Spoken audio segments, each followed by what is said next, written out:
Thousands of people won't forget the night they spent trying to sleep or just stay safe, jammed onto the sidewalk outside Penn Station and on the steps of the General Post Office. They're praying for the first train home. This morning, Mayor Bloomberg says people should think of this as a snow day. Forget about coming into the city unless it's absolutely necessary. Buses are running, but they're not worth running for. There are no trains to connect with. And the buses that do run will be crawling through traffic. Walking this morning remains the main mode of transportation. The LIRR and Metro North are not running. And the subway system is in total disarray. There is no subway service. The trains that ground to a halt yesterday afternoon remain stranded in tunnels citywide. The Transit Authority says it will need 6 to 8 hours to straighten out the signals and switching system once power is fully restored. The MTA says it took 2.5 hours to evacuate 400 trains without any deaths or serious injuries, but with plenty of grime. We were coming past West 4th Street and the power just went out and everybody got stuck. There's definitely some people, a couple cars behind, by the time they got onto the tracks, were like hyperventilating and having some panic attacks. One guy, his friends had to sit him down here because he was shaking so bad and he was really freaking out. For some people, it took hours to get to the surface, through tunnels, along walkways, over tracks, past rats. By the time they got to the surface, some people seemed burned out. It was just the not knowing, if we'd been told it would be 2 hours and the fire department on their way, it'd be fine, but it just got hotter and hotter and I didn't know what was happening. Looters took to the streets in some neighborhoods overnight, and after more than 8 hours of darkness, America's largest police force was stretched to the limit. Across the city, New Yorkers abandoned their sweltering apartments and partied into the night on street corners and neighborhood bars. And this was the scene outside Penn Station, where hundreds of commuters simply gave up on getting home. It began at 4:10 Thursday afternoon, a chain reaction power failure that swept the Northeast. Office workers poured into the streets, traffic lights went out, and gridlock gripped Manhattan. How would you describe traffic in the city right now? Chaos. Complete chaos. Subways stopped dead in their tracks, and thousands were stranded underground. They inched their way along the walls, staggering blindly through the tunnels in total darkness. They relied on pen lights, lighters, even the light from our TV camera. So it was just a really terrible experience for me. I never want to go through nothing like this again. I'm all shaken up. I just want to get home and hug my family. Con Ed's power grid is managed from this war room on the west side, and after more than 12 hours, the cause of the blackout was still not clear. I am asking that question, New Yorkers are, and I'm confident we're going to work until we get the answers to it. At one point, the FAA suspended air traffic into and out of New York City, but the 911 system held up under enormous strain. And so did New Yorkers, people like Pamela Vitale, who joined her neighbors in Tribeca, directing traffic. Do you know anything about directing traffic? No, it's just trying to help the neighborhood because it's just a little too chaotic here and people are crazy. They don't pay attention to anything. So we're just trying to do our bit. So are you going to sleep at all tonight out here? No, not much, but I'm okay. I'm all right. Places people never imagined served as their beds, newspaper, or a briefcase, all they had to cushion themselves from hard, hot sidewalk. And amazingly, some of them oblivious to what was going on around them, fast asleep. This is a line of commuters all trying to get home to Long Island. It has been more than 12 hours now since the power went out here in New York City, and they were supposed to take the Long Island Railroad. Now, all of these people, thousands of commuters, waiting now to get on a bus to get home. Here we are sleeping on the concrete, afraid to move your spot, like one of the bumps in the street. You seem very upset. Well, yes, I got on the 5:11 train yesterday morning. I was up at 3 o'clock. Been waiting since about 5 o'clock. And it's now, well, it's almost 4 o'clock till you get on that bus. I didn't even realize, I didn't realize it was that late already. But, well, at least I'll get home. And New York's main post office in Midtown turned into a massive encampment, the world's largest bedroom, as thousands of commuters left stranded and exhausted by idle trains tried to catch some sleep and forget about their failed attempts to get home. Did you ever think, ma'am, that you'd spend your night overnight in New York City on the steps, sleeping on the steps? Never even imagined it. And here I am. This is the news leader, ABC7 Eyewitness News. What a difference a day makes from lights out to lights on. But how did it happen, and could it happen again? And the stories that came out of the dark tonight, we were learning about dramatic rescues and how neighbors are helping neighbors. And good evening to you. I'm Liz Chow. And I'm Bill Ritter. We begin with the latest on the blackout. And tonight, Con Ed says electricity in New York City is back up and running at 100%. The power grid restored after the worst blackout in U.S. history. Thousands of people who were stuck in the city last night are finally home, getting a well-deserved rest. And yes, the power is back, but the subways are not. They remain deserted and will for a while. We'll show you why. And we start with the power. It is back on all over our region tonight. Con Edison telling us that the electricity is flowing again to all of its customers as of 9 p.m. tonight. On Long Island, LIPA says everything is back to normal. The same for New Jersey, where PSE&G says all of their customers are back online after having nearly 1 million people without power.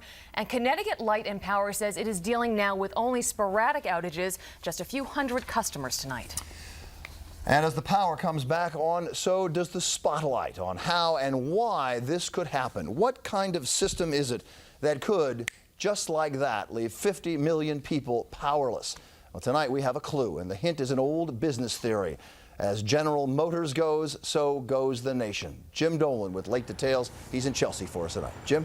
Yeah, Bill, it was a GM plant in Lansing, Michigan that was the first to go dark, but the dominoes fell quickly from there. Within 8 seconds of the plant shut down, the subways in New York ground to a halt, and the lights went out as far north as Quebec. Well, here in New York, the lights are back on. Some of the last places to go back online were these high rises in Chelsea. But clearly, the system of energy interdependence that the nation relies on failed yesterday, and 50 million people suffered the consequences. On the Lower East Side tonight, they were settling in for what they thought was going to be another long night. They were not happy about it. They said 85% already have lights. What happened to the last 15%, which is us? What will end when the power is restored for everyone started with 8 crucial seconds of commuter and power grid bedlam yesterday afternoon. Bedlam that turned the Northeast from a lit beacon you could see from the heavens to a region plunged into darkness. 8 seconds. ABC News has learned that it started in Lansing, Michigan at 4:09 and 2 seconds yesterday afternoon when 2 General Motors plants there lost power. Once that disturbance occurred, shortly after that, about 4 seconds after that, we saw another disturbance of similar magnitude in a nearby location. And then we started seeing ripple effect. But that ripple effect occurred in only seconds. 4 seconds after the Lansing incident at 4:09:06, the power crash skipped to suburban Cleveland, traveling along the Ohio-Michigan grid. And again, a General Motors plant went dark, this one in Parma, Ohio. And this is the real epicenter of the Northeast blackout that followed. What should have happened here is that Ohio should have separated itself from the rest of the country so the blackout would remain localized. It didn't, and the power company dominoes kept tumbling. The system is designed to isolate itself, to protect that area, to have that area go down and have the rest of the system survive. And instead it spread further and longer than it should have. A spokesman for First Energy of Ohio said it followed all the proper procedures, but would not say if it triggered the blackout by not separating from the national grid. Others were more certain. If they had separated, you might have seen a region in the Ohio area that would have been without power, but you would not have seen it on almost a national scale as we did. 8 seconds after Lansing went dark, a swath of the Northeast as far north as Quebec followed suit, and suddenly 50 million people were without power, and 22 nuclear power plants shut down in order to avoid the kind of power surge that could cause even more trouble. As it was, it sent the people of the great Northeast out of the high-rises and onto the streets. There were only limited acts of looting, just a dozen arrests in New York, far fewer than on a normal Thursday night in the summer, and there were some examples of price gouging. A block away from my house, I used to buy this for 99 cents. I bought the flashlight for $10 and $2 for the batteries. But for the most part, it was pleasant and in some places even festive, a far cry from the 3,000 arrests during the blackout of '77. If you compare what happened this time to what happened back in 1977 when there was chaos and crime, today we've seen calm and compassion. Still, nobody wants a repeat of last night anytime soon, and the governor is calling for an investigation. This shouldn't happen in the 21st century in a country as advanced as America. Well, the system remains unstable tonight, and there could be more limited blackouts. They don't believe anything widespread. Of course, 48 hours ago, the official position of the power industry was that the kind of blackout we had yesterday was not possible. Last night, those same executives were typing press releases on manual typewriters using battery-powered lights to see the keyboard. How do you fix a problem when you don't even acknowledge it exists? Reporting live from Chelsea, Jim Dolan, ABC7 Eyewitness News. Jim, thank you. And even though the electricity is finally bouncing back, getting around the area is still very difficult. At this hour, the city's subways are still paralyzed. Another train service is running on a limited basis, and the airlines are also scrambling to catch up after hundreds of cancellations. So when will things be back to normal? Nina Pineda is live at LaGuardia with some answers. Nina? You know, Liz, we keep reminding people to check with their carriers before they come out here, but people have places to go. They want to see for themselves. So what happens is they come out here anyway, and carriers like U.S. Airways are canceling about 2/3 of their flights still. These folks behind me, they've been here for about a day and a half. They've had Wendy's and other fast food for dinner, breakfast, lunch, and dinner, and that, like the waiting, is getting real old. Still relying on emergency power at area airports where stranded passengers have just run out of steam. JFK and LaGuardia dealing with a backlog of passengers. Only Newark entirely back to full power.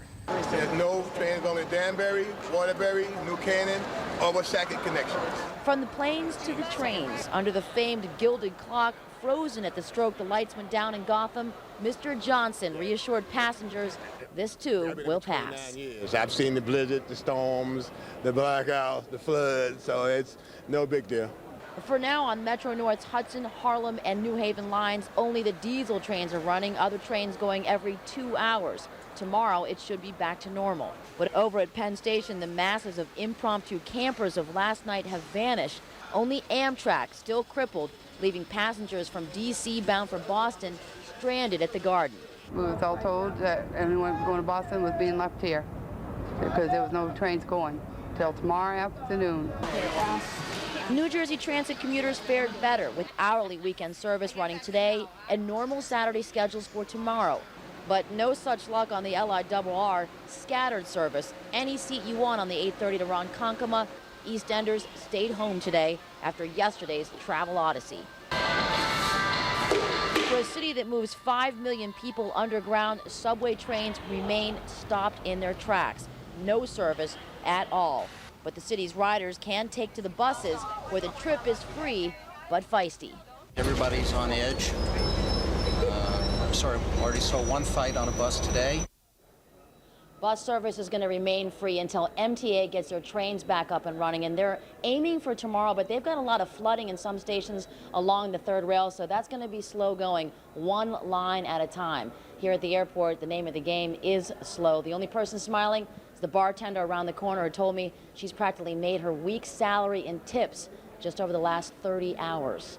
That's the very latest from LaGuardia Airport. I'm Nina Pineda, ABC7 Eyewitness News. All right, Nina, thank you. Slow going as well for the area's major cable systems. They were hit hard by the blackout. Let's take a look at the restoration process now. Time Warner says it's working on a, quote, area-by-area basis as power is brought back to its customers tuned in. Cablevision reporting no major problems because their backup power kicked in right away. We did not hear back from the folks at RCN. And we're back in 60 seconds. New York, known as the vertical city, and one of the nagging fears for some people is getting stuck in an elevator. And that is exactly what happened to 11-year-old Lulu Evans, who after the blackout spent hours trapped in the dark elevator by herself waiting to be rescued. Tim Fleischer has a story of this very brave young girl. It had been another day at summer camp, and Lulu Evans was heading up to her apartment. At the elevator, given no warning at all, she pushed the button for the 10th floor. I got on the elevator and the lights were dimming. Up it went, and just seconds away from her floor, it suddenly jerked to a stop between 9 and 10. The lights went off and the emergency light went on. You had to be scared. I was. What did you do? I pressed the fire alarm button. After building workers were unable to open the door, neighbors then ran to this nearby firehouse for help.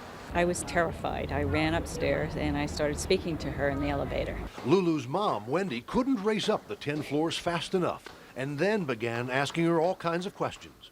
Do you have a book? Can you see, is there any light? I was relieved that she had some light in there. Firemen finally broke open the door, creating a small opening at the bottom. It was like right here where it was cut, and then I was down there.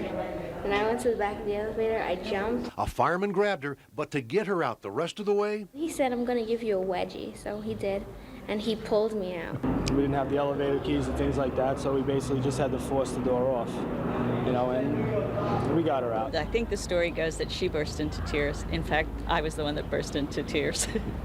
She was smiling. and now Lulu can tell her friend Sophie Parks all about her wild adventure. It was kind of cool, but it was also really scary. Tim Fleischer, ABC7 Eyewitness News. There are still some people this morning sleeping in late at Bryant Park. This green gem of Midtown provided blackout-weary New Yorkers with the biggest outdoor mattress around. It was beautiful. It was cool. The grass is soft. Apparently they keep it very clean. From commuters with no ride to catch to apartment dwellers in search of cool comfort, the park welcomed them all. It was acceptable, I guess. I got about a half an hour's sleep, which wasn't bad under the circumstances. Blankets, tents, cardboard, even a hefty bag. All resourceful ways these new, albeit temporary residents used to stake out their part of the park. How were these chairs for a bed? I think it's pretty comfortable. I've slept worse. I slept in worse conditions than that. At the beginning, I had no idea how to walk from Queens to the city, but people have been very helpful. I mean, point their fingers, almost writing down a map for me. Think you have subway problems? This guy's from the far end of Queens trying to visit his sick mother in Manhattan. She suffered an aneurysm, and I had to be there for her. Subway cars are stuck all over the city. We found this one in a tunnel. This one is over Queens Boulevard. Welcome to day 2. No subways for the evening rush.